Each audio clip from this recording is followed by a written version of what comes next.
quiet invite. Yeah, I've seen that where it comes up and asks you to do a quiet invite. By the way, we're live. Good morning. Welcome. That's going to be the way I'm going to do it from now on. I'm just going to go live while we're talking. I'll warn you though, if it's anything, like sensitive. If we're talking smack about people, I'll stop you before we go live. Not that we ever do that. But you have to join and talk to us beforehand to find out. Obviously. Yep, that's right. If you want to find out the stuff we talk about, the smack we talk before we go live, you got to join us in the pre-hangout. That's right. So, wanted to talk about planning 2015, but first, how is everybody's Christmas holiday? I have news. What is it? I have a new grandson. Congratulations. Thank you. Born 12/13/14. That's cool. Yeah, his name's Dominic. Congrats. Thank you. So are you a grandma or a nana? I'm mum. Mum. Totally different. Mum. Easier to say. That's funny. So who else? Who else had? So that happened a couple weeks before the holiday. It's that was a nice holiday. One event after another since then. One grandson after another. Event. One event after another. Everyone wants to meet the new grandchild, and then it's Christmas. So right. We've had a lot of stuff happening here at my house. Cool. Well, this Christmas for me was a big techie Christmas. I got a webcam for home because my laptop webcam is just horrible. And then my son got me a microphone. So I have a little blue. Oh, that's awesome. That's kind of the alternative to mine, the Yeti Blue. Yeah, I feel so left out now. Everyone else has big microphones. Yeah. Joanne, you have joined the big microphone club. I know. Well, the thing is that I was, doing a lot of research and stuff, and this one I think will fit the bill for what I need to do, and I'm going to be collaborating with somebody doing a podcast in 2015, so I wanted to have a decent microphone to do that with, so we're giving it a shot. I see. So we have Catherine here. Catherine, if you want to say hello, unmute yourself, which you can do by moving your mouse over the actual Hangout window, and you'll see a little microphone icon at the top. What? Above Seth's head. Yeah. She needs to put the mouse. There you are. Here I am. Good morning. Good morning. How are you? I'm good. I'm kind of just, I love your talks, and I'm just going to hang out in the corner here and watch. Okay, thanks. Feel free anytime to unmute and say hello or ask questions. All right, thank you. Do you know chat? What? Do you know how to open the chat? Oh, I'm pretty sure. Yep, I see it over in the corner. Okay, yeah, keep the chat open. A lot of times we talk there, too. All right, thank you. Okay, and then we have Claudette joining us, I think, maybe for the first time. Claudette, say hello if you want to. Hi, can you hear me? Yeah, now we can. It's a little far away. It sounds like you're talking through a potato. Yeah, I don't have a nice microphone, huh? Okay, well, welcome, and glad you could join us this morning. Thank you. All right, and then Dennis, we all know and love. Larry, how are you? You've been kind of sporadic joining us. What's going on in your world? The doctors don't want to let me go. Every once in a while, they put out the hook and pull me back in. God, I'm sorry to hear that. But I'm fighting it, All right. Well, glad you're here. Always very glad when you're here.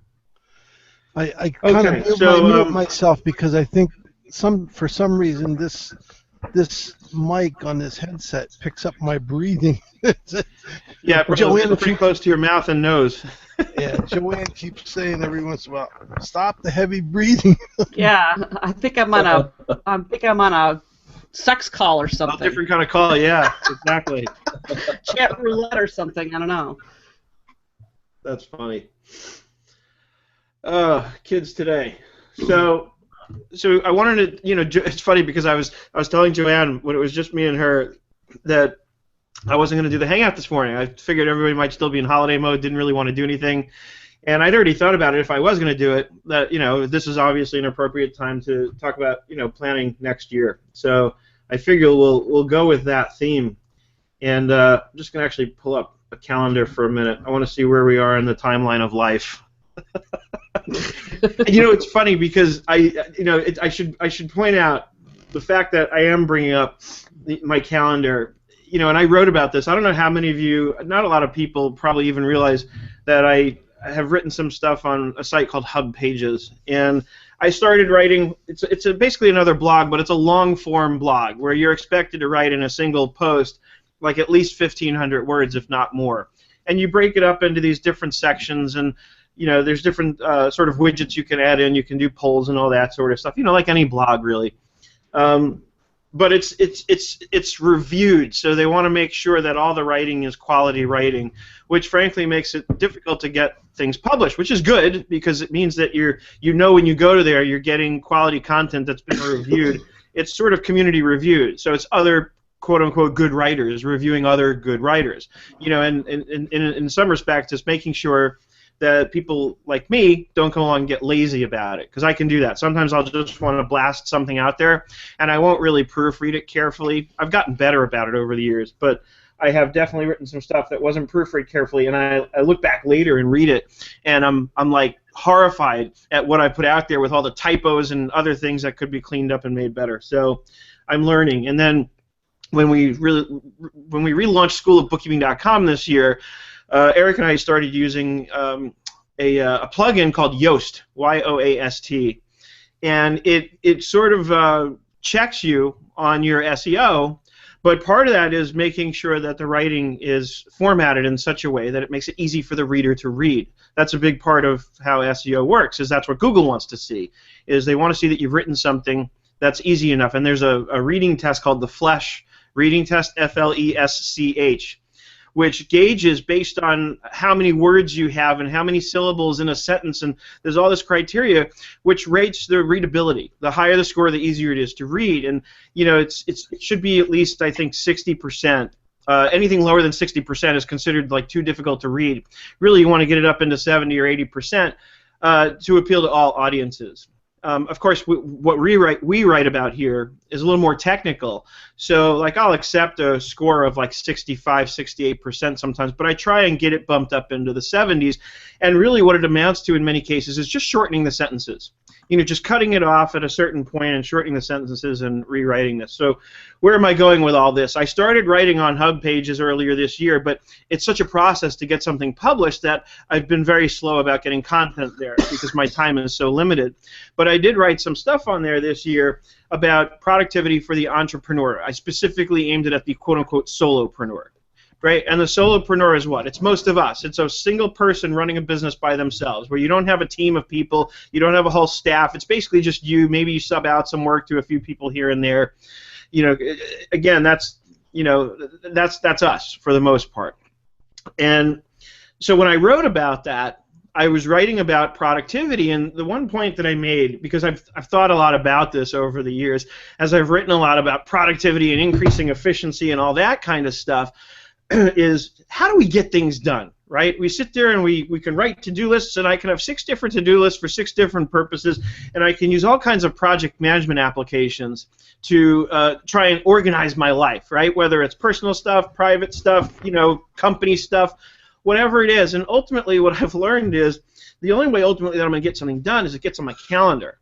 I think what it amounts to, though, is a process of organizing what needs to get done somewhere first, and then deciding at what point it goes on the calendar.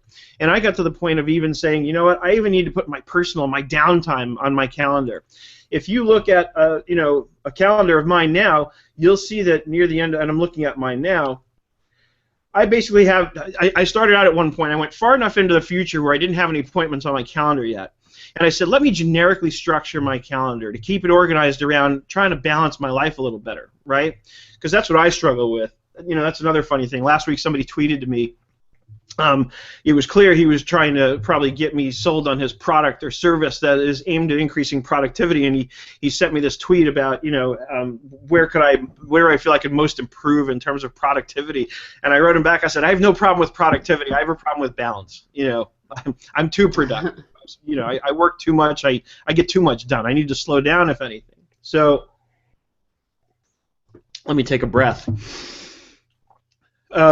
So I looked I looked far enough out in my calendar, and I said, let me structure this in a very generic way. And what I did was I said, okay. I said, and I actually wound up working through a series of processes. I'm going to show you guys today, you know, what I did. This is actually last August. Last August, I was on the phone. Really, it was last July. I was on the phone with a friend of mine in New York, and normally in July I take a trip to New York and see my family that's there. I didn't last year. I was too busy. And so my friend and I were both expressing our mutual disappointment about the fact that I wasn't going to get to go there. We weren't going to get to see one another and hang out together like we normally do. Usually, you know, she'll take some time off, we'll go to the beach or, you know, do something at least one of the days that I'm in New York. So I said to her, yeah, I'm too busy and, you know, my life's out of balance. I need to do something about that. And I half jokingly made this promise to her. I said, you know what I'm going to do? I said, I'm going to set some goals. And I said, next year I'm going to take the entire month of July off. So that's July 2015. And I said, in order to do that, I said, I'm going to set it as a goal that between now and then, because now we're going into the month of August, so that gives me 11 months. And I said, half jokingly, I said, I'm going to make $500,000 in 11 months, and then I'm going to take the whole month of July off. And then I posted about that on Facebook. I posted something to the effect that I was going to do that. And the funny thing was, what kind of blew me away was how many people said to me, Seth, I have no doubt that you can reach the goal of making $500,000 in 11 months, but I doubt you'll ever take an entire month off. So that was the challenge. And so I said, okay, well, how do I reorganize my life in such a way that I get the right balance in place and achieve the goal that I've set out? At the same time, I'm reading a book called The 1 Minute Millionaire. It's written by Mark Victor Hansen. Everybody know who he is? No. Chicken Soup for the Soul. Okay. Yep. So Chicken Soup for the Soul, he wrote that, I think, together with Jack Canfield. The two of them wrote that. They wrote one book called Chicken Soup for the Soul, and then it did so well that they rebranded it in like 100 different ways. So there's like Chicken Soup for the Teenager's Soul and Chicken Soup for the Dog Lover's Soul and every kind of different chicken soup for different kind of souls that you can imagine they came out with. And Mark has also written books with Robert Allen, who is a well-known writer about, I think his first famous book was called Nothing Down, and it was about how to invest in real estate and make a lot of money without putting any money down. Basically, it teaches you how to get other people's money, you know, syndicated so that you can invest in real estate and make money, and everything is leveraged because you don't have to put any of your own money in. So these guys write a lot about productivity and financial success for sure. And in this book, The 1 Minute Millionaire, you know, the title almost misleads you to believe that it's about how to become, you know, how to make millions and millions of dollars. It's really not. It's about how the millionaire thinks 1 minute at a time, and how the way they think about things and how they view the world is very different than us. And by us, I mean people who aren't millionaires. So, and I'm assuming nobody here is. If you are, I apologize for not putting you in the right class. But but the idea was, and I was shocked as I started reading the beginning of the book, how much it's really about balance. And I've realized that I've learned, and I put this more and more into action since August when I set this plan forth, that, you know, the illusion is if I get up at 4 o'clock in the morning, I get all this work done. I'm going to be so much more productive. I'm going to get so much more done. I'll work from 4 in the morning till 6 o'clock at night, and my God, I'll reach this goal in no time. And it's an illusion. We think that just by putting more hours in, we're going to be more productive. And the truth is, there's diminishing returns. And the harder I work, the more burnt out I get, and the less productive I am. And what I'm finding most recently is that by forcing myself to balance my life better, I am actually much more productive during the hours that I am working, and I can work a lot fewer hours and be way more productive during those hours. And so this is what I'm focused on more and more. And so going back to the calendar, what I did was I very generically laid out my schedule according to, I should say on the basis of a lot of what this book, The 1 Minute Millionaire, sets forth. And one of the things they hit you with early on is that millionaires are very structured. You know, their day is very organized. They know from 1 minute to the next exactly what they're doing. They're doing this at this time. They're doing this at the next time. Highly, highly structured and organized.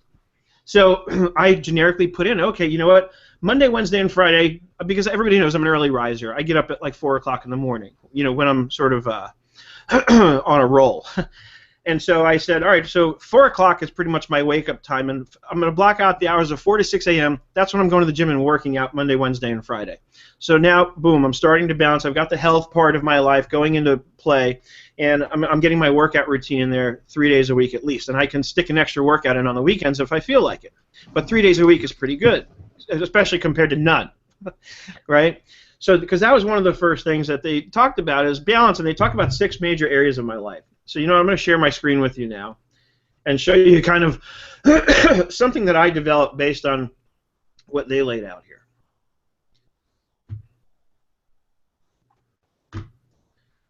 All right, and then let me present to everyone so that the thumbnails aren't blocking this on the recording later. All right, everybody can see my screen? Yes. All right, so sorry if it's a little small. On Google Sheets, excuse me, you can't really blow it up too much. But, and let me see something. You know what I want to do? I think I brought up the wrong template here. Yeah, that's the one I want. So what I did was I created an Excel sheet that sort of was aimed at outlining things based on what I was now sort of learning in this book, The 1 Minute Millionaire. And here we go. So if I go over to, here are the instructions, and let me just see something on the goals. It's running a little slow. Okay, so again, this doesn't look like my template unless...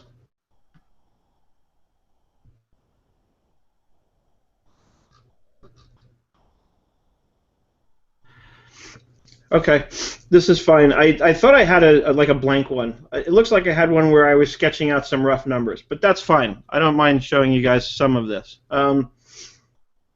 So what I did was I set my goals up according to 6 major areas, and let me find that sheet too. Here, I call it the 6 life centers now. And this is really aimed at balancing. So they broke it down in these different areas. You know, number 1 is your body. Which refers to your physical goals, so that's going to the gym, your health and whatnot. Number 2 is your brain, your intellectual goals, you know, the books you read, the amount of daily study. How much time am I spending learning something new, right? And that, I think, is really important in our businesses. We're constantly trying to learn about, I mean, look at me. That's one area that I've done very well in. I spend a lot of time looking at and learning how to use new applications and things. But for me, this also refers to, you know, just having some downtime and reading something. And it doesn't always have to be business related. It could be, you know, just for pleasure or whatever. But something, you know, along those lines of relaxing and reading and soaking information in rather than putting it out there, which is what I spend so much of my time doing. Number 3, your spiritual goals, the time you spend meditating, praying, etc. And this doesn't mean you have to be religious. If you are, that's great. But if not, that's okay too. It just means that there's a certain amount of time we should spend sort of balancing things out, quieting our minds, and just getting quiet in general. And that, you know, the time should be devoted to that daily at some point in your day. Number 4 is time, your organizational goals, the time you spend organizing, the time you spend on your calendar, right, on your to-do lists, those kinds of things. Number 5, your people goals, concerning the most important people in your life. And what I did here when I started outlining this for myself was I looked more in my personal life than in my business life, because most of my day, most of my life is spent with people that I know in business. You guys, right, every week. A lot of us are the same people who are here every week, and you are the people that become, you know, frankly, most significant in my life because you're the people I see and talk to most often, right? And that's significant to me. That's important. So the people who are on this hangout with me every week are definitely up here, you know, in the group of the most important people in my life because you're the people I see and speak to most often, and I'm saying that very honestly. Thank you, Seth. I think I'm gonna cry. No. I know. But I looked and I saw, like, I have a brother, who lives halfway around the world, and I put him down, and I said, all right, I have to think in terms of how do I spend more time, with him, talking to him, at least communicating with him, developing that relationship. So we look at the important relationships in our life, both business and personal, and we look at who do we want to, enhance our relationships with, right? Obviously, my wife is up there. And then finally, notice what's last is number 6, which is your financial goals, right? And I think it's last on purpose because I think it is the least important. Unfortunately, it's where most of us spend most of our time and effort and energy when we should be spending the least on it, right? And I'll be the first one to admit I'm guilty of that. But the reality is, looking at this outline here gave me kind of a reality check on that. That, I'm not spending nearly as much of my life on the stuff that's more important, like the physical, intellectual, spiritual, organizational, and people. And the reality is, I've always believed this, and looking at this in this outline, it's just sort of reinforced that idea of mine that if I focus more on these first 5 areas, this part will very likely take care of itself very well. It's been my experience that it works that way. When I'm in good physical shape, when I'm feeling good about myself and who I am and what I'm doing, when I'm constantly increasing my intelligence, my knowledge, and all these other things, when I'm well balanced, it's easy to go out there and do what I love to do and make money doing it. That's been my experience over and over again. So what I did here was I said, how much time would I like to spend every single day, without regard for how much time there is in a day? Just how much time do I think I should be spending every day in a realistic day in each of these areas, right? So I said, well, an hour a day at the gym, right? An hour a day reading or doing something, learning. An hour a day, let's say, meditating. 2 hours a day getting and staying organized. That might be a little more than I need every single day once I'm sort of caught up. But I said, let me just lay that out there. 2 hours a day focusing on relationships with people. And then the 8-hour workday is the amount of time I spend on my financial goals, right? Unfortunately, that adds up to 15 hours a day. And if I worked a 15-hour day 7 days a week, I'm going to be dead. So then I said, let me break this down a little bit more sort of realistically. So we go into the daily version of this, right? And I say, okay, so let's just say the desired daily time carries over. I knock down my 8-hour workday to a 6-hour workday, notice. And everything else pretty much stayed the same. I think I did knock down my organizational to 1 hour a day, and everything else is kind of 1 hour daily, right? And the 6-hour day is really should only be 5 days a week, Monday through Friday. But let's face it, most of us, at least as solopreneurs, work on the weekends. So I wanted to be realistic about this. So then I broke it down into a daily number of hours. So I said, okay, Sunday I'll spend a little less time. I'll spend only 4 hours working on a Sunday, right? Saturday pretty much still a 6-hour workday for me. So I said, if I do that, if I do 6 hours a day, 4 on Sunday, that's actually still only 40 hours a week of actual working, sort of billable type hours. And by billable, I mean anything, focused on my business. So, because the Sunday time is usually not billable client work, it's the time I spend updating my own accounting and bookkeeping. So, and then everything else broken down. But just going through this exercise alone gave me such a reality check in terms of how I spend my day versus how I want to spend my day. And how I need to spend my day, how much time I really need to spend focused. So I wanted to do this first as a very generic outline to how do I reach this goal, knowing that I want to structure my life in such a way that it's much better balanced. Right? So I did this. I went through this exercise. I created this myself. This is not in the book. This is what I created based on what I read in the book. I took what was in that book and I converted it into how I translated what the book was teaching me. And that was one big change also at that point when I was reading this book last August. And I'll make the point by sharing this with you. I'm still reading the same book. So how is it that I'm still reading the same book almost 4 months later? Because I decided that I'm no longer going to read books. I'm going to study them. When it comes to a book like this that teaches you how to do something, I can't just read it once and think I'm going to get everything there is to get out of it and be able to apply it all. So instead, I'm going to study books.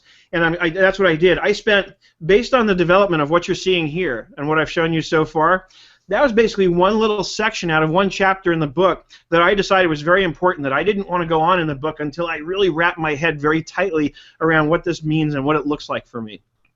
And so I created this. And at the same time, all the people who responded to that thread when I posted it in Facebook that I was setting this goal for myself, the 11-month goal, I invited them into this private mastermind group, and I said, okay, here's the deal. I'm going to develop something based on what I'm learning in these books I'm reading, but everybody has to participate. Otherwise, I'm kicking you out of the group. And it was a secret group on Facebook.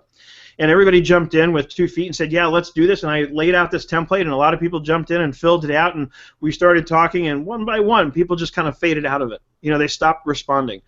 And I told them very respectfully, look, it's nothing personal, but because of the nature of the information we're sharing in this group, I need to know that everyone's participating, otherwise I have to remove you from the group. And it eventually fizzled down to, you know, I think there's just not even a handful. There's like 3 people left in there. But I'm not even doing anything. I've just continued on my own to do this. So the next thing it tells you to do, and this comes from another book also that I've read, a lot of you have probably heard of it and maybe even read it, called, why can't I think of it now? Napoleon Hill. Hold on, I'll tell you. Think and Grow Rich. I don't know why I couldn't think of that. There's a book called Think and Grow Rich, which gives you a similar kind of outline and concept as far as, well, they tell you to write down your goals and read them aloud daily, and there's like a 6-step process to developing that.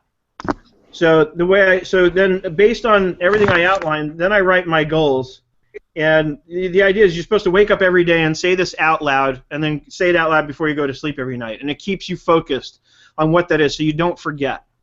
Right, and so I said my goal was $500,000 by July 1st, 2015. Now, originally I laid the goal out in terms of that's what I wanted to make.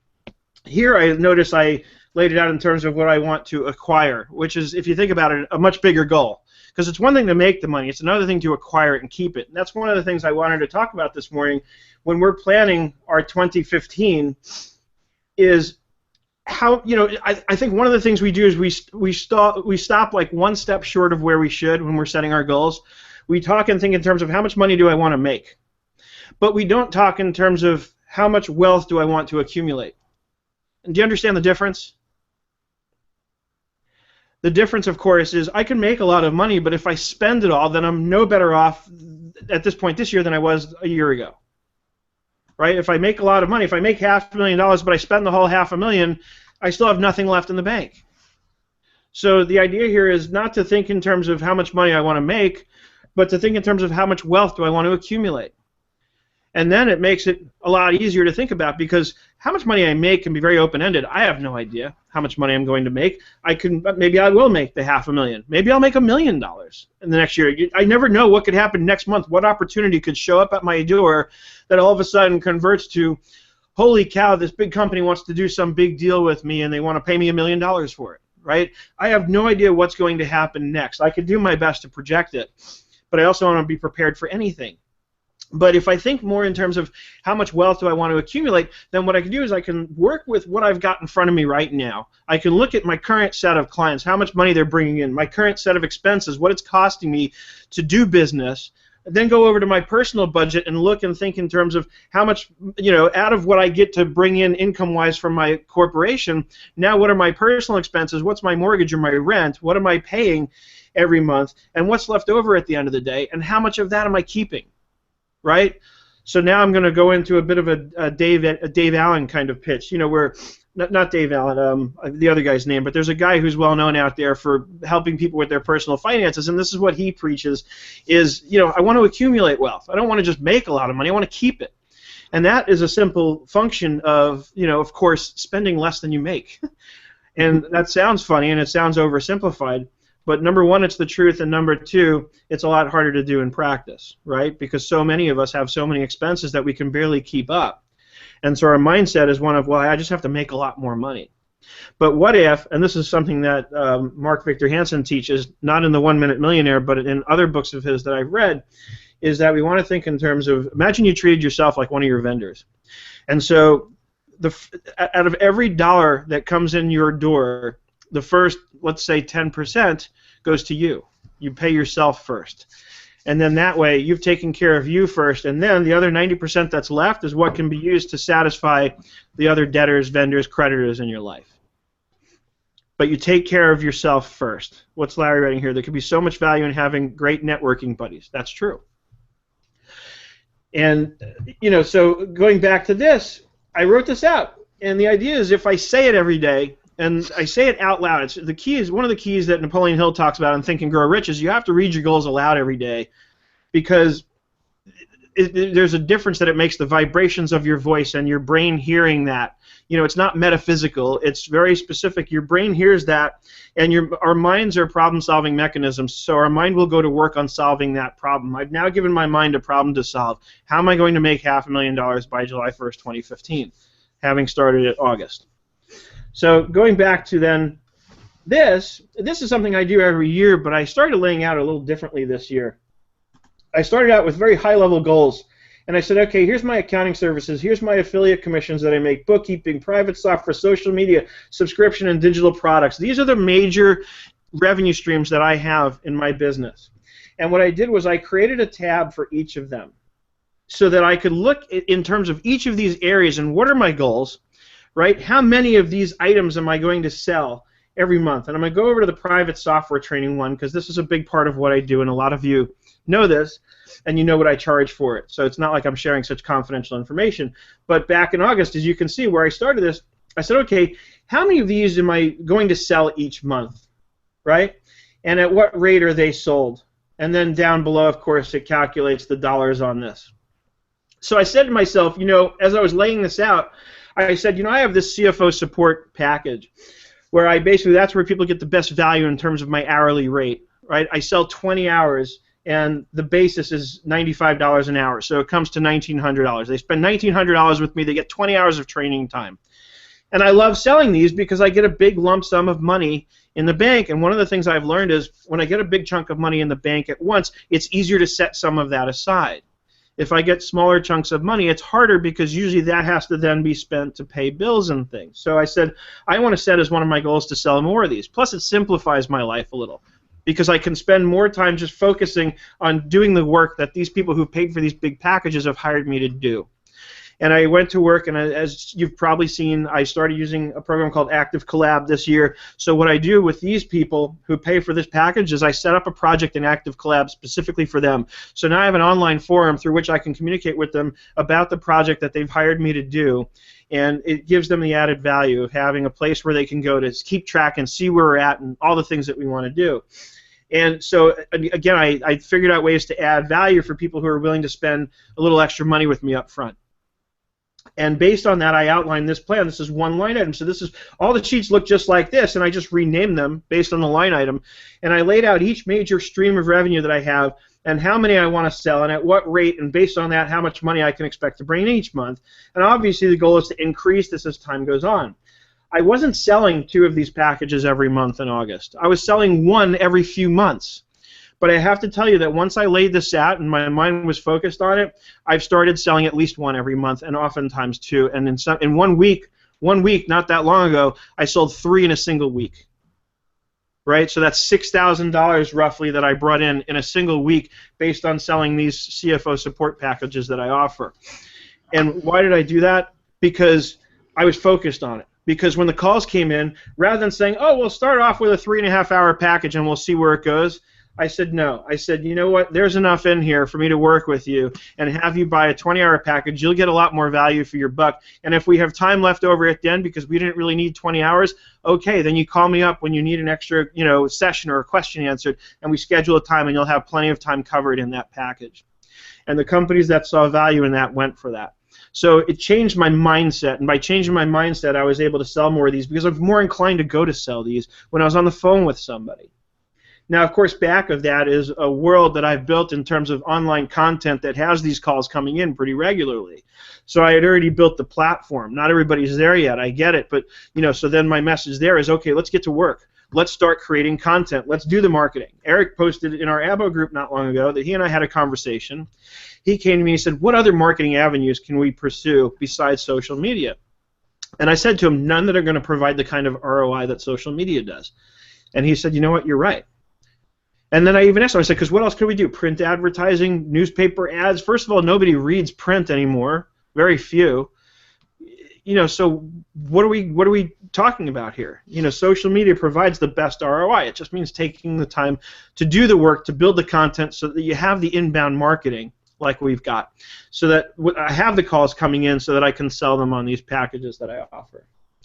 Then it's a matter of going back each month and reviewing the goals, the actual compared to the budgeted. Now this is very different than my typical cash flow projections. What I did, I'm keeping this at a very high level. So what I was doing back in August and September was, and you can see what I did, my goal for August was like $28,000. I knew I wasn't going to make that. But again, it's like this concept of shoot for the stars and you might reach the moon, right? So my goal was $28,000. My month-to-date actual, when I had last updated this, was about half that. So again, I'm getting there. You know, by placing my focus on this stuff, I'm getting there. And then I think it was the middle of September the last time I'd updated this, so I don't think this is a complete month. But I have these now tabs set up, because what I did was under the goals, let me go back to this for a second. Notice what I did is I got it broken down in terms of the different services I offer, and then I broke it down into a daily target. And what this helps me do is this helps me say, okay, this is what I need to do every single day, revenue, to reach the big picture goal. And again, I go into this knowing I don't expect to actually reach this goal necessarily, at least not now. My expectation is that as time goes on, I'll get closer and closer to hitting that daily goal, because it's what do you call it? It's economies of scale, and the more time goes on, the easier it becomes to reach and achieve these goals that we've set, because we build momentum. So going back to then the monthly says, okay, here's my daily goal, and if I'm inclined to, I only updated this about once a week in the month of August, but still I went back at some point and updated it each day. Did I meet my daily goal? If I went over, then it reduces what I need to do the next day. If I went under, then it accumulates what I need. So I have my daily under and over, and I have my cumulative under and over. So this is what I do. This is what I did. I have to actually get caught up on this for the remainder of the year. But the idea is that then I went back to my calendar here, and I said, let me lay this out. And I said, all right, so I have my workout sessions scheduled. On the days that I'm not working out, those same hours can be devoted to social media time, right? Because I can't work out every day. So when I'm taking a break at the gym, I can work on social media. 2 hours in the morning, I can focus on developing content. Right? I even have the time I'm going to spend showering and getting ready blocked off. Now, why do I do that? Because I want to make sure that, in my case, I had to force myself to make sure I spent a certain amount of time away from the computer. Otherwise, some days, I would just go right to the computer and start working. So it's my reminder, and it's my very almost physical reminder that this is what I need to be doing. Right? And then notice what I did. This is for part 2, or Life Center 2, my intellectual goals. I said, this is so important to me that I really do want to spend 2 hours every day doing it if possible. And I didn't go back and update this tab, but as you can see, what I did do is I said, my billable time is really going to be 8 to 4, and then 4 to 6 every day pretty much is my reading time. Right? That's how I accomplished my goal with respect to part 2. So you see what I did? I took what I did here with respect to the goals that I set for myself in every single one of these areas of my life, and I said, I'm going to build that right into my calendar, because at the end of the day, that's how it gets done. That's what I wrote about on Hub Pages. I started out to say, bottom line, end of the day, I don't care if you're using Asana, Podio, Active Collab, Smartsheet, Evernote, whatever you're using, none of that stuff is going to get done if it doesn't end up here. Right? It doesn't matter. It's just not going to get done unless, at least for me, my life ultimately goes by my calendar. Mm-hmm. Right? It has to get on the calendar, otherwise it's not going to get done. Mm-hmm. And so I laid out my goals. I converted my goals from this layout to what it looks like here in my calendar. And I said, so from 4 to 6 every day, at least Tuesday, Wednesday, and Thursday, that's going to be my downtime. That's how I'm going to get 6 hours a week done in terms of area number 2. Right, so I should really update this, because that's Tuesday, Wednesday, and Thursday, right? So this is, and I'm going to leave them in there for Saturday and Sunday, because really I should be spending more time on Saturday and Sunday doing that, right? So if I do that, then I can spend 8 hours a week just downtime learning. And some days I'm better than others about keeping my calendar up and saying, okay, I'm getting close to 4 o'clock, it's time to wind up. You know, so that I can walk away from the computer and take my book. And you know, I have the Nook. A lot of you have the Amazon Kindle probably. But I installed the Nook app on my little phone, on my mobile phone, and a lot of times I read on that. When I'm on a plane, I read on this, and I have the Galaxy Note 2. It's a nice big screen, so it's fine for me to read something on. And I love that I can then, when I hit on something that I want to stop and study, then what I'll do is I will, let me stop sharing my screen here for a minute, or for the rest of the time maybe. So what I'll do is I'll minimize the book, and I'll pull up Evernote, and I'll take notes and say, all right, here's what I want to do. Or if I really get fired up, then I'll come back over to my computer, but it's not to do work, it's to do the studying that I'm doing. It's to go and say, okay, I've just read something in this book that's inspired me to want to make sure I incorporate something into my calendar or my life or whatever that looks like. And then opening up the appropriate application and saying, okay, you know, this is when I'm going to do that. So looking at my day in terms of how I break it down has made a big difference. The financial goals, of course, I have been achieving based on the fact that I set up the model that I showed you, in Google Sheets. And as I mentioned a few minutes ago, this is very different than what I've typically done in terms of cash flow projections and modeling it after your QuickBooks chart of accounts and all that. And that's, I'm not saying I'm not going to suggest that anymore, but this is very different. This is more a way of laying out goals to achieve, whereas the other one is more about tracking your, actual versus.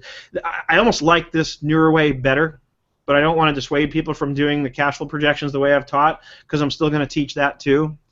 But this to me is just, it's more of a sales, for the financial part anyway, it's more of a sales kind of goal worksheet, let's call it, right? Because again, I got it broken down to the daily amount. So throughout my day, and one of the things that I didn't show you that well, it's not there on my calendar, but really it's kind of built into my day, is that at a certain point in the day, I leave those hours from, it's really 9 to 6. 9 to 4 rather, available for people to take one-on-one sessions with me, right? Because I have my online calendar, I use Time Trade, and those are the hours that I leave available on my Google Calendar because they're linked, so that when people sign up for a session with me, that's the time they can grab, is during those hours. And at first I was concerned about, well, I'm limiting the hours in the day, and if my calendar fills up, then people are not going to want to spend the money with me because they're not going to want to wait. But I have Harold, who does the trainings when I don't have the time, so he takes on the overflow. So what happened was I started pushing more and more for people to use him when I'm not available as quickly as they'd like. And I was afraid I'd lose people, but I really didn't lose anyone. I had to give them some extra assurance that Harold's going to be every bit as good as what they've come to expect from me. And every time somebody's gone to him, they've loved him. So I'm happy to have that overflow go to Harold, and now I'm accomplishing a few things. Number one, I'm able to stick to my schedule and free up more time to keep my life a little better balanced, and also I'm providing Harold with a way to make a living over and above what he does already. I'm giving him an additional stream of income. And one of the things that's at the core of all of this is, Zig Ziglar, help enough people get everything they want, and you'll get everything that you want. And so the underscore of this is, and this is one of the other things that comes, by the way, out of the 1 Minute Millionaire, is a shift in thinking. A lot of us think in terms of how can I make more money, right? How can I accumulate more wealth for myself? But they suggest that by shifting your thinking from that to how can I help others get wealthy? How can I help other people make a living? It just changes everything. And by going out there with the intention of helping others get wealthy, again, Zig Ziglar's philosophy plugs very naturally right into that. If you help others get wealthy, you'll get wealthy, right? And what does that mean, wealthy? We have to define what that means for ourselves. It doesn't just mean money in the bank. There's plenty of people with a lot of money in the bank who are miserable. I know that's not how I want to be. I know that in terms of the financial goals, what I want for myself, and I'm going to guess a lot of people will agree with me, is that we want the comfort that goes with having enough money in the bank to know that the bills are paid, and then something a little extra so we can go enjoy ourselves. So we can go take area number 5, which is the people we spend our time with, and do things that are enjoyable and do things that we want without having to worry about the money we're spending doing it. We just want to go and enjoy life at the end of the day. And so money is a resource. It's a commodity. It's a resource that we can use to provide comfort and help, do things that we enjoy doing that cost money. And it may be that you're very comfortable living a lifestyle where you can do things that you enjoy that don't cost money, which is awesome. I hope that's the case. We should maybe all strive more towards that. But the bottom line is, these are the goals: body, brain, being, time, people, and money. And I think that's in order, the proper order of importance. Now, when I did that mastermind group, I had a few people who were probably already a little bit religiously inclined who said, why is the spiritual part number 3 and not number 1? And it was this God is everything kind of concept. And I said, look, I'm not going to knock that. I'm all for that. I said, from a religious perspective, what I can offer is maybe before you go into the house of God, you need to be prepared with the right, with your body and mind in the right place. And that doesn't mean you have to be in perfect shape, but, those things should be things that we're working on. Something along those lines is what I had said to them. And, they still didn't agree with me, and that's fine. I laid this out in accordance with what I learned from the book, because I studied a book, and the book gave me a prescription for how these millionaires had become millionaires by changing the way they thought 1 minute at a time. And I didn't want to rewrite that program, so I kept it laid out in the way that they had laid it out, and that's what I wanted to stick with. So that was my thinking behind this. All right, I've like not even taken a breath for 45 minutes, so what's up, guys, girls? I think it's an awesome visual to be able to, first and foremost, be able to actually see where you're spending your time. And I think for solopreneurs, what ends up happening is that we are always caught with actually, we have our appointments and, not having it scheduled right. So I think if everybody just takes the time and go into the future to where you have nothing on your calendar and start putting this thing in place, it'll be easier for you to book clients during the times when you're going to be having your, financial goals being met during those times. Mm-hmm. I agree, Joanne. I want to say, too, that it would be helpful for people to just look at where they're spending their time. When you did and you said that there were 16 hours in the day of stuff that you needed to do, I'll bet you my days could be 24 hours. I'm sure.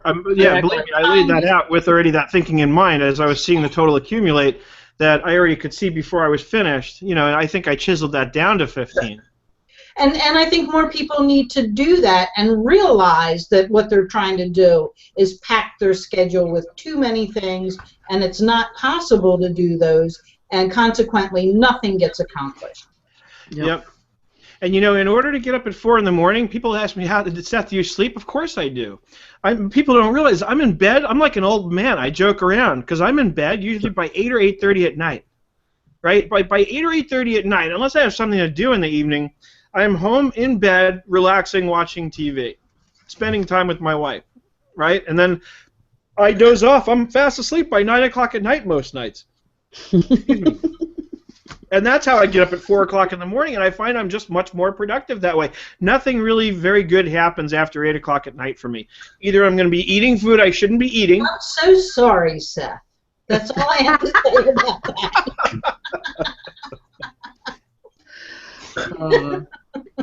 Fair enough. But I think the point that Seth is making here is that he has picked the time of day that he is the most productive. Mm-hmm. And that's where he's adjusting his schedule. So if you're a night owl, then you want to be able to know during the day when you feel the most productive and put those things that you want to accomplish in that time slot. Yeah, there's nothing wrong with scheduling your day. There's nothing wrong with scheduling a day based on starting at 11 a.m. and going till 2 in the morning. I mean, whatever it takes, right? I agree. Yep. Absolutely. Absolutely. Well, that's the nice thing about being self-employed. You can control your schedule as opposed to an employee where it's imposed on you, which may or not be. Imagine this, Dennis. Imagine a company that built its structure around this kind of a concept where they said, look, we don't care what time you come in and what time you leave as long as the job gets done. Right. And you know who does that? My understanding is Google does that. Yeah. Look, it's great for budgeting and specking out certain hours of the day, but guess what? If you're dealing with customers or clients, they're gonna dictate what hours you're gonna be busy. Not necessarily. See, Larry, that was my concern and fear at first, but honestly, I flipped that script on them. Yeah, because so did I. I've gone to my customers and I've said, these are the hours I'm available. And either they have to wait until there's a mutual time that works, Or my overflow for training, for example, will go to Harold when I'm too busy. And I've got enough time overlapping in terms of the typical business day for your average person that there is time for me to get on the phone and talk with people and make the arrangements I need to make. But that's my whole point, Larry, is that we should take control of our own schedules and say, here's when I'm available to do the work because here's how I function the best. Mm-hmm. And that is easier said than done. I got 2 calls on Christmas Eve from clients. 2, not just 1 this year, 2. And Did you know what I would have Did done? you let them ring to voicemail? Because I got calls too, and I didn't answer them. And I said, I can let it go to voicemail. I got an email from somebody who had said, originally they had a whole bunch of questions on a financial model that I did. They wanted me to get on a call with them, so I said, okay, let me know it works. 2 days later, which was like 2 days before Christmas, they got back to me and said, well, daytime doesn't work for me. I need to do it in the evenings. And by the time they got back to me and said that, I looked at that and I was inclined to want to just call and work with them. And I said, no, you know what? I'm not going to let my clients control my life. I decided I'm going to wait until after the holiday. And what I'll actually do is I'm going to just spend time during the time that I want to be working, and I'm going to write up my responses to their questions rather than get on the phone and send it to them and say, look, evenings don't work for me. Mm-hmm. Well, in my instance, the one client was asking about WebEx Remote. They were actually a financial advisor that was using that with a client, and I recommended QuickBooks. So that conversation was 5 minutes, and I was happy to help them in 5 minutes. Mm-hmm. The other one, I said, look, I'm not working this year. I mean, for the rest of this week. You'll just have to email me all your problems, and I'll talk to you next week. We'll set up a time. Perfect. And you know Now, what? if you're an HVAC company, right? HVAC technician, whatever, right? And you have your clients, you have your yearly clients set up for tune-ups and all that stuff for their boilers and whatever, right? And all of a sudden, the client that you've been trying to schedule to get there to tune up his boiler has been putting you off and putting you off. And then it turns out to be Christmas Eve, and the phone rings and he said, you got to come. There's no heat in the house. And it's below freezing. And there goes your schedule, I'm telling you. Well, okay, fair enough. But here's my response to that, Larry, is that the nature of that business is such that you have to have people who can be on call during times like that. So you have employees. 24/7, right? It's not the nature of our business. What's an accounting emergency? Right? I don't have enough money left. I can't pay it, and they turned off my heat. Sorry, buddy, I can't really help you there. I can help you plan for next year better. I disagree with you. Every emergency that they have is an accounting emergency all the time. Yeah, but it's wrong. I mean, it's wrong. Yeah. And at the same time, I'm all for customer service. And at a certain point, I hope that I can build a business around having a team of staff where I can have people on call 24 hours a day. So if you have an accounting emergency at 3 o'clock in the morning, I have somebody who's available to help you and log in remotely. And I don't know that a person's going to help them if they're having an accounting emergency. Oh yeah, because your partner in Singapore will take care of them. Yeah. Well, but that's the difference in the different business models that Seth's talking about. His model is focused right now on the solopreneur, that is the me, myself, and I.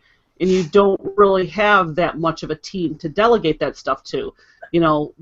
That HVAC client or business is going to have staff that is going to be on call to be able to handle all this stuff. And I think the modeling that Seth's talking about today is the people who just work for themselves and don't have the ability to be able to do that. You have to shrink your hours up and tell your clients, this is how I work. Because if you get the clients that work with you, you're going to have more room to pick up those better clients. Yep. And just get rid of the clients that don't want to work within your rules.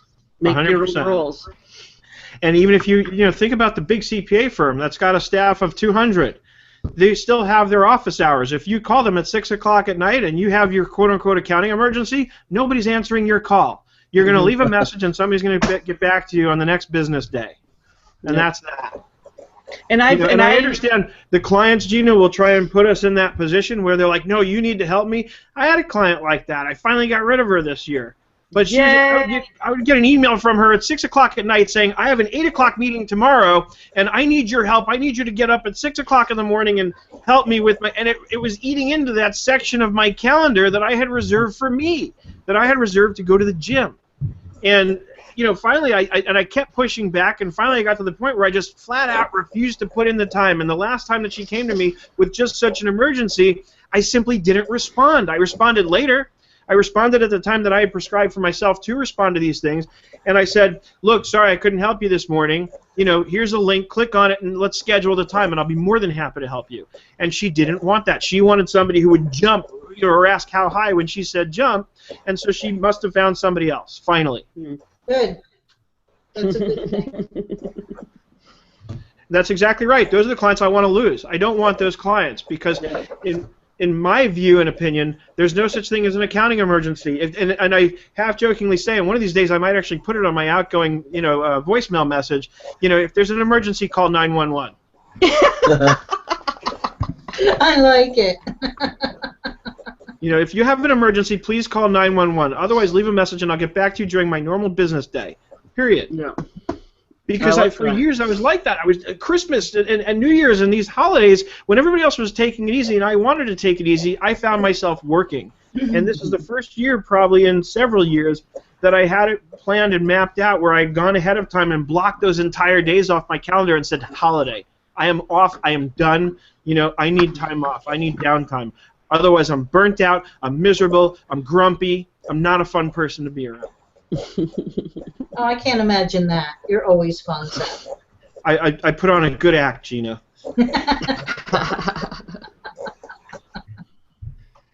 But that's, you know, we have to take care of ourselves. And I learned this a long time ago. If I don't take care of myself first, I'm no good to anyone else. Yeah. And I think that's an important point, Seth. I do think that's an important point. Because if you take care of yourself first and you respect yourself first, clients tend to do the same. Yep. Without a doubt.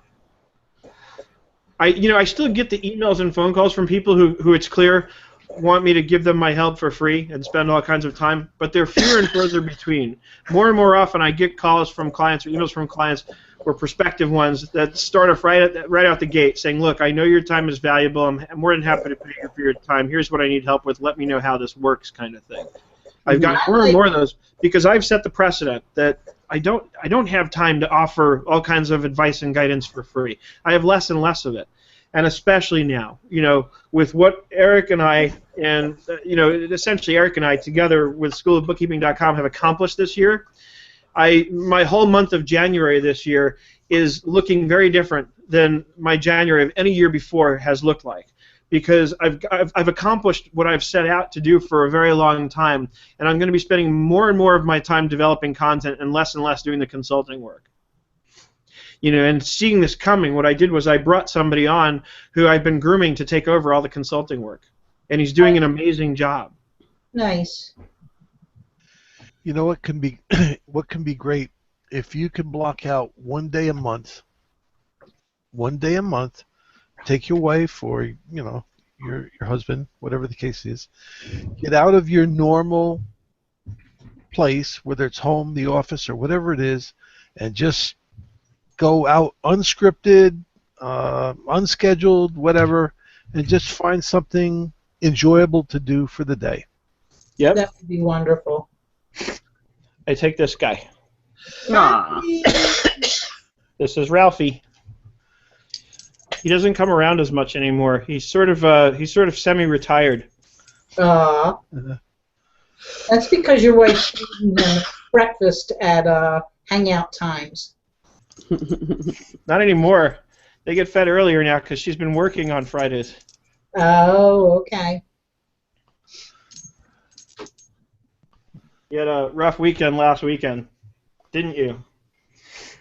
You had some white chocolate chip macadamia nut cookies. We had to go have a stomach pump. Macadamia nuts are poison to them. Oh, so sorry, Ralphie. And he probably the doctor said to him, gave it to him too. You said the doctor said to him, "Hey, Ralphie, I bet they tasted a lot better going down, didn't they?" Poor guy. So, all right. So next week, what I was going to do is continue this theme and look at what do you call it? I want to look at some of these project management apps we keep talking about. Awesome. And Seth has left the Hangout. What's up with that? Yeah. Hold on, I'm trying to shut that off. He got an unscheduled call. Please call. Well, Please that's call. the home phone. Scheduling all your time. That's the home phone, which it's funny, I never answer, and I never give that number out, so we get a lot of sales calls on that line. So oftentimes I'll just pick it up and then hang up because I'm like, I don't have time. But next week I wanted to, we talk about, I talked about the endpoint today as far as getting the calendar set up and organizing your life around that. Next week I want to take a look at some of these project management apps. We talk about them a lot in the ABO group. Every time someone brings up this topic, we hear a lot of the same apps being brought up: Asana, Podio, Zoho Projects, Evernote, of course, Smartsheet. So I want to look at some of these apps and just kind of compare them side by side. I'll give you a sneak preview at something that I'm going to show you in more detail next week on this. Let me share my screen again real quick, and then we'll wrap up. So this is these are notes actually from a course I've been developing. It was originally going to be course 7, but since we ended up with a few others ahead, I'm going to have to renumber this one. But it's called Practice Development: How to Start and Grow Your Practice and Run It from Anywhere. Right? So it's aimed at what we do. So over here I've got it broken down as it's a mind map. I'm using the Brain, of course. This is another productivity app that comes up a lot when we have those conversations. So if I go into let's go into applications. And so I've listed out a bunch of applications under major categories here. So let's go to project management. Look how many there are. And these are just the ones I've identified at kind of a high level. I've got 5 PM Web, Active Collab, Asana, Central Desktop, Evernote, Jetpack Workflow, Podio, Red Boots, Smartsheet, Teamwork.com, and Zoho Projects. And that's not nearly everything. That's just what I've identified as ones that I want to kind of take a look at. Or ones that up there. What? You didn't put Trello up there. No, I didn't because I could. I'll add it in. Well, I know don't think Trello lends itself to a practice management type of application. Okay, I get you. I just don't. I think it's great for certain purposes. Where it works really well is when I'm trying to lay out the timeline for completing a course, right? Because it's so linear and it's not that dynamic. I have to create my lists and things have to go into a logical list, and it doesn't usually work that way in terms of practice management. Right? I need to be able to break things down at different sort of sub-levels and say, okay, well, at the top level I have what I'm going to do, see you, Joanne, what I'm going to do each month, and then within that, maybe I have for bookkeeping practice all the accounts that need to get reconciled, right? And then within that, I need the task. Do I have my statements? Yeah, do but I I think have? it works really well for a bookkeeping practice. If you have clients that you're doing the same thing every month on, I think it really does a good job. You think Trello does? Yes. Okay. See, I like Smartsheet much better, and I'm going to demonstrate why next time. But Okay. I can see what you mean, because then, I suppose each month, I guess what I'm thinking. Well, I use checklists a lot. I use checklists starting with my engagement letter, and then I continue that checklist throughout what I'm doing. The checklist then becomes the list of things that I'm doing for the client every month, and then I have each client with their, board. Gotcha. Okay, so you know what? Maybe you can give us a sample next week of how you're using it that way. Okay. Because that's where I get stuck, is I find I get stuck on the idea that I just have to have these static lists and move things along that timeline where I want more of a sub-level structure to certain things that I can't get out of Trello. So, Okay. So definitely. But yeah, so this is kind of what I've outlined. So we'll take a look at some of these. I definitely want to show, Asana gets talked about a lot. And Asana, Podio, and Zoho Projects, when I look at those three, it almost looks to me like the same exact developer developed all three of them. They seem to have a very similar user interface, and they almost seem to work exactly the same. So we'll look at that next week, and we'll see if other people agree with me. And that's my story, and I'm sticking to it. So, Gina, we do want to hang out today, this afternoon? Yes, we certainly are. Couple subjects. I'm looking at it was actually put out by Zen Payroll, Ultimate Guide for getting your business ready for end of year. Cool. Yeah. Very cool. All right, then we hopefully we'll see you all this afternoon, 2:30 Pacific, 5:30 Eastern. And outside of that, enjoy the rest of your weekend. Happy See you. holidays. Happy holidays. Bye-bye.